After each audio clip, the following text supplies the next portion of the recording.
Hey guys, welcome to Boxing Squad for boxing news and views from around the internet. The WBC champion Deontay Wilder has hinted at two things. One, that he would like to unify with Andy Ruiz Jr. sooner rather than later, and also that he could not be in the sport for too much longer. So he has hinted at retirement, but that is a few fights off yet, but he has said he's not in the sport for too much longer. He'd kind of already signalled that to some extent, but this is just more confirmation that Wilder doesn't plan to hang around forever and a day. Let's get to these comments. So worldboxingnews.net. So see here on screen, exclusive Deontay Wilder drops bombshell on Andy Ruiz Jr. fight. So WBN has done a three-part series. So obviously they'd interviewed Wilder and they've broken it up into three different parts. And this is one part where he's talking about prospective matchups, his future, etc. So he says, in terms of would he be willing to battle Ruiz Jr. immediately after Luis Ortiz and then face Fury afterwards? So he says, anything is possible. We'll see what happens with the rematches. I'd love to unify all the belts. It's coming down to it. It's getting closer to a unification, in brackets, with Ruiz. I think what the heavyweight division is missing, we need one champion, one face, one name. It's Deontay Wilder. I can't wait for that to happen. I'm the right guy for the job.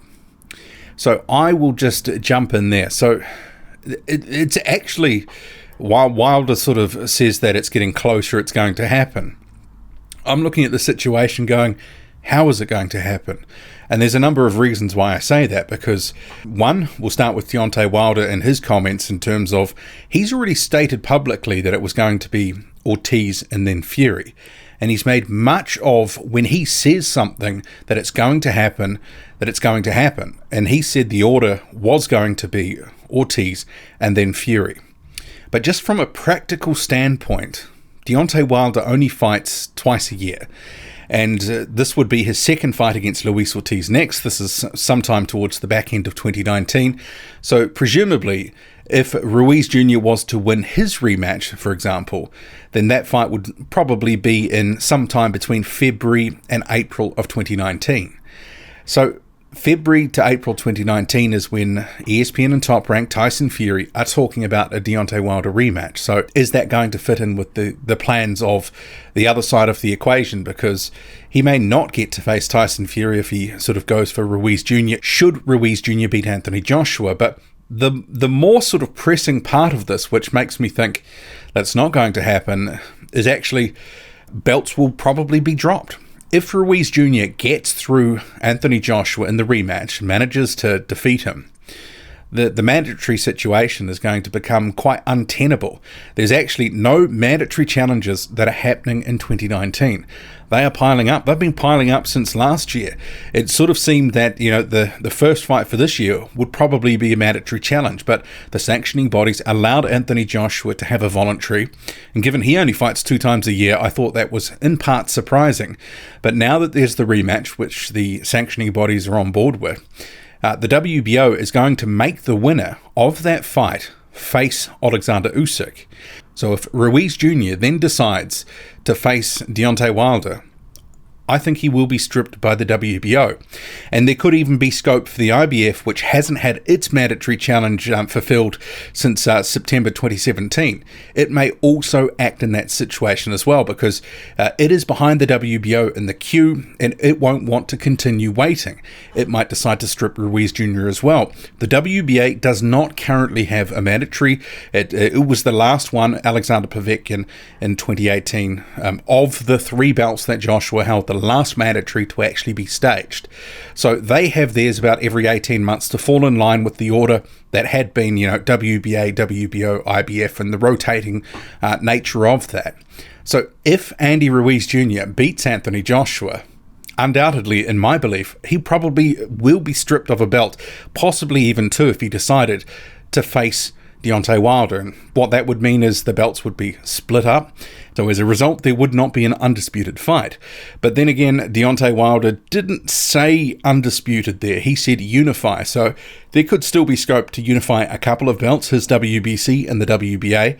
So some of this, I believe, is more that WBN's asked a question. could you do this? But Deontay Wilder hasn't completely shut the idea down. So that sort of fed into, well, maybe Ruiz Jr. would be next for Deontay Wilder if both win their next fights. So I don't know how much stock to put in this, but I think from a practical standpoint, would Ruiz Jr., if he wins against Anthony Joshua at the end of this year, would he want to give up a belt immediately? There is no need to actually do that. And if he fights Alexander Usyk next and say he beats him, and then there would be the IBF. So there is a bundle of fights that would be lined up for Ruiz Jr. for the next year, should he continue to win.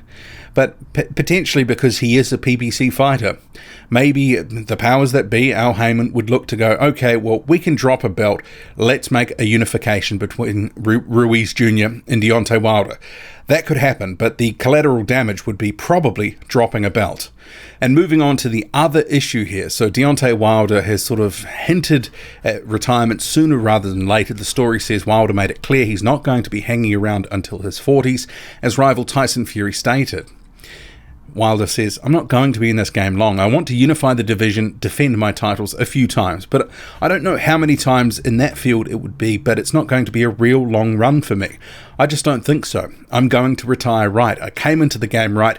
I'm in the right position right now, and I'm a retire right. I want people to appreciate me right now while I'm still in the sport. That's because I know they are going to when I leave. I just want you all to do it now because I'm not here for long. So, if we're talking about he wants to unify the division, which presumably means all the titles, or at least more than the WBC title, the opportunity to get into those fights, get the belts, defend them a few times, that's probably a max of, 3 years? Maybe even 2? I think just the way things are panning out, as I was just talking about, mandatories and titles needing to be defended, etc., I think some of that sort of stuff would feed into, the time frame, if we're being realistic and pragmatic about it all. So to defend them a few times, let alone win them, that feels like about 3 years max for Deontay Wilder. And I have sort of been saying in the last year or so, Deontay Wilder is now an aging fighter. He's got 40 plus fights on his resume, a lot of training camps, a lot of miles on the clock, and obviously his body has been breaking down to some extent. He's had 7 surgeries, on his right arm, bicep, hand, all that sort of stuff. And he is injury prone to some extent. Some of the unorthodox nature of his technique does lead to injury. The older he gets, the harder it is, and the longer some of these injuries may take to heal, and the more fragile he may become. He will probably know that his body, in terms of what he's doing in the sport, is not going to last, into his 40s like Tyson Fury believes he'll be fighting into his 40s. Different sorts of styles, obviously different techniques. Deontay Wilder relies hugely on athleticism. And a lot of fighters, once they reach 35 plus, they are on the downslide on their career. And I think Deontay Wilder will know that, he's not going to be the same fighter he is forever. So retiring at the right time instead of staying on and then maybe losing a fight that he shouldn't lose, he will know that it is a game about timing. So I think he's signaling to us now that, 2-3 years max. And given he's already defended his title 9 times, if he can hold on to it for another year or two, that is quite a feat in the heavyweight division in this day and age. I guess, with some of his rematches that he's got coming up, potentially Luis Ortiz, potentially Tyson Fury, maybe Andy Ruiz Jr. or other guys that are on the come up, it's going to become harder and harder to keep going the way that he's been going, because as soon as you get the title, you're going to lose it sooner rather than later, and he's done very well to hold it for this long. As soon as boxers often talk about retirement and that sort of thing, there is a school of thought to sort of say that, they're looking past their career, that maybe they're not as focused on their career as they should be, that the talk of retirement is actually not something you should be actually sort of uttering in public. But I guess in this case, it remains to be seen.